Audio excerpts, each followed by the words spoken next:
Attention Ravens fans, things are heating up. Breaking news has just arrived, and it will stir the hearts of everyone who lives for American football. Explosive news in the NFL market. What I'm about to tell you will completely change how you see our offensive line for the next few years.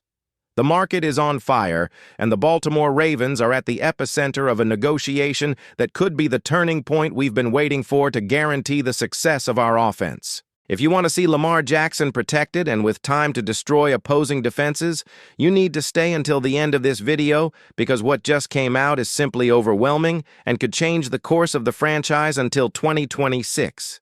But before we get into every detail of this masterstroke that General Manager Eric Decosta is planning, smash that like button, subscribe to the channel to strengthen our community, and ring the bell so you don't miss any bombshells like the one we're bringing you today.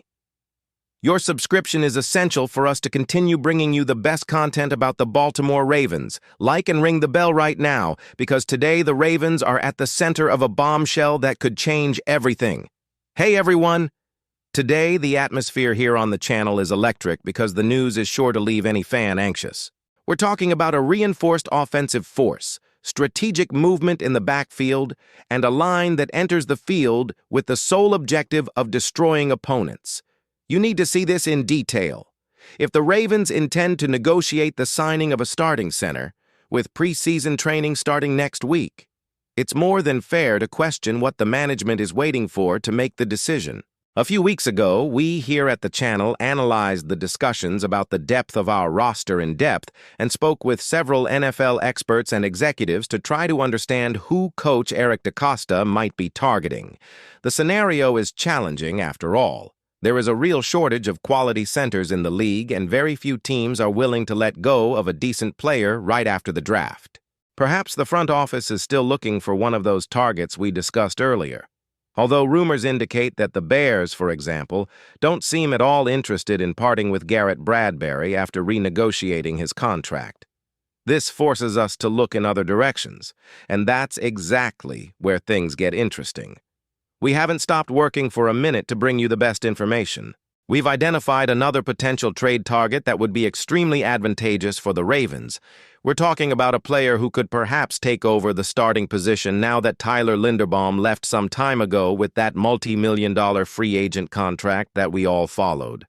The center position, as you know, is the heart of the offensive line. It's the player who adjusts the protections, who has the direct connection with Lamar Jackson, and who ensures the snap is perfect under pressure.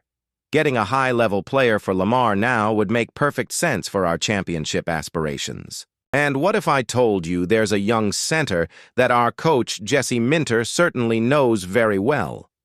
A player he watched play exhaustively in college, who has striking physical similarities to Linderbaum himself, and who, during the Combine, was compared by several evaluators to Bradbury. It's a golden opportunity knocking at our door. It's quite likely that many of you, even the most dedicated fans, have never heard much about the Browns center, Luke Whipler. He's the kind of player who hasn't yet had the chance to shine brightly outside of the preseason. But the talent is there, hidden in the shadow of a bloated roster. Currently, he's under pressure in Cleveland from newly signed Elgton Jenkins, creating a perfect market situation for us. Furthermore, the Browns drafted a player with a very similar physique to his, center Parker Brailsford from Alabama. Brailsford, in fact, was an option many of us would have liked to see in Baltimore, but fate may have something even better in store for us with Whipler. Therefore, it wouldn't be difficult for Eric Decosta to orchestrate a financial and trade-based strategy to acquire him. He would have a much better chance of competing for a starting spot here with the Ravens than in Cleveland, potentially becoming that great silent acquisition that changes a team's level. And best of all, he would leave for a very low price, still under a rookie contract without significant financial incentives for the team that owns him, which is music to our front office's ears, since the Aves are spending more than ever on their payroll. But what, after all, is the great fascination behind Luke Whipler? Why would he be the ideal piece for our puzzle? First, we need to look at his resume. Whipler was the starting center for the powerful Ohio State for 2 full years before being selected by Cleveland in the 6th round of the 2023 draft. Think about it. He was the guy responsible for making that highly prolific offense work, while C.J. Stroud built his first-round quarterback reputation in 2022.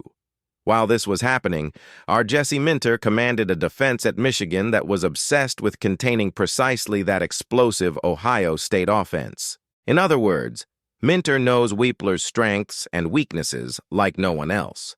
Whipler was expected to be selected much earlier, perhaps in the middle rounds, but he ended up falling in the draft. The reason? Much of the criticism stems from his height, considered below ideal by NFL standards at around 6 feet 3 inches, and his short arms. But here's the catch. If you look at the numbers and metrics, he's not that different from Linderbaum, who has already proven that size doesn't matter when you have technique and grit. Despite being a relatively discreet player in the league so far, he has already started 6 games and participated in 22 games with the Browns. This gives him far more field experience than any other center currently on Baltimore's roster, with the exception of the already established veterans. There's a lot of potential to be explored here. He entered Ohio State early, coming as a legitimate and highly rated high school prospect. He didn't wait for luck to come. He carved out his space. He had to assume the starting position at the beginning of 2021 under a lot of pressure and ended up receiving all Big Ten Conference honorable mentions shortly after his sophomore season. He had the talent to stay in college and further increase his market value, but he decided to turn professional. Some experts even thought the Texans would pick him up to recreate their successful partnership with Stroud, but fate led him to our division rival. Although he has the physical limitations I mentioned, Whipler makes up for it with exceptional athleticism. He has the ability to reach the second level of defense with impressive speed, something the Ravens scheme highly values. Having a center who can set the initial block and immediately go after a linebacker or safety is what opens up the gaps for the explosive runs that are our team's trademark. His first step is quick, aggressive, and precise. Of course, defensive linemen who are true monsters of physical strength can be a problem. But let's be honest, that also happened with Linderbaum at times, and he always found a way to overcome it with technique. The Browns, despite not giving him much playing time, have always highly praised his football IQ, his winning mentality, and especially his versatility in playing multiple offensive line positions if needed. And there's a detail I find sensational that creates a direct connection to Baltimore's identity. Whipler receives a lot of praise for his flexibility and leverage because, like our beloved Linderbaum, he was a prominent wrestler in his school days. He placed 5th in the New Jersey Regional Wrestling Championship. Anyone familiar with the sport knows that former wrestlers are often excellent offensive linemen because they understand how to use the opponent's weight against them, have incredible balance, and exceptional hand strength. Perhaps our offensive coordinator Todd Monken, who has a keen eye for these details, sees him as the missing piece to give our system that final upgrade. It's definitely worth checking out this possibility up close. The OTA updates are about to begin, and time is running out. We need to act fast if we want to ensure Lamar Jackson has the best possible protection to pursue this Super Bowl. Backfield movement is also something we can't ignore. With a solid offensive line, our running game becomes unstoppable. Imagine Whipler opening up space, using all his fighting technique and lateral agility to create trails for our runners. This takes a huge weight off Lamar's shoulders and allows him to be even more lethal in the passing game, as opposing defenses will constantly have to respect the ground threat. We're talking about building a dynasty, looking towards 2024-2025, and arriving in 2026 with a team that is the terror of the league. The strategy of seeking young players with affordable contracts and a high ceiling for development is Baltimore's specialty. Eric Decosta doesn't usually do anything without a reason, and if that name is on the list, the reason we're trading this is because there's a very well-structured plan behind it. The next man-up culture in Baltimore is strong, but having someone with the pedigree of Ohio State and the experience of having faced AFC North defenses is a competitive advantage we can't ignore. The cost-benefit of such a trade is simply unbeatable.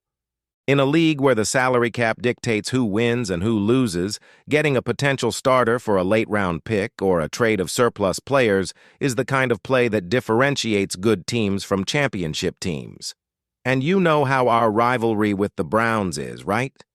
Taking a talent from them and turning him into a star here in Baltimore would have an even more special taste for all of us. The preseason is in full swing, and every detail counts. The offensive line is where games are won or lost, and we can't afford any weaknesses there. If Whipler is half the player the metrics indicate, and if he can adapt his fighting technique to our blocking system, we'll have a powerful addition for many years to come. I want you to think about the impact this would have on our locker room. Having a young player, hungry for playing time and already familiar with the pressure of big college games, brings a new energy to training. Jesse Minter knows how to get the most out of these athletes, and Todd Monken has the perfect scheme to maximize Whipler's mobility. It's the perfect marriage of need and opportunity. And speaking of opportunity, don't forget to like the video if you're enjoying this in-depth analysis, subscribe to the channel, and stay tuned, because we'll be following every step of this potential trade and all the Baltimore Ravens moves. We do this for you, the Brazilian fan who cheers for every touchdown and suffers with every sack. We're reaching a crucial point in the offseason. The decisions made now will resonate for the next 3 or 4 years. Having a reliable center is the foundation of any long-term success. If we look at the great NFL dynasties, they all had stability in the middle of the offensive line. What Whipler offers is precisely that possibility of stability with a very low investment. It's the kind of gamble the Baltimore Ravens love to take, and that, most of the time, yields a gigantic return. Imagine the scene. Lamar Jackson receives the perfect snap. The line holds firm.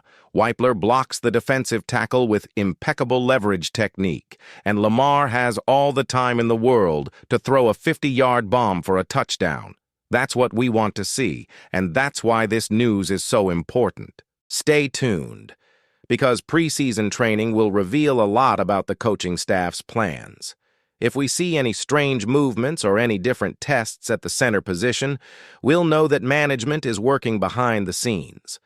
Transparency isn't always the rule in the NFL, but the signs are all there for those who know how to read them.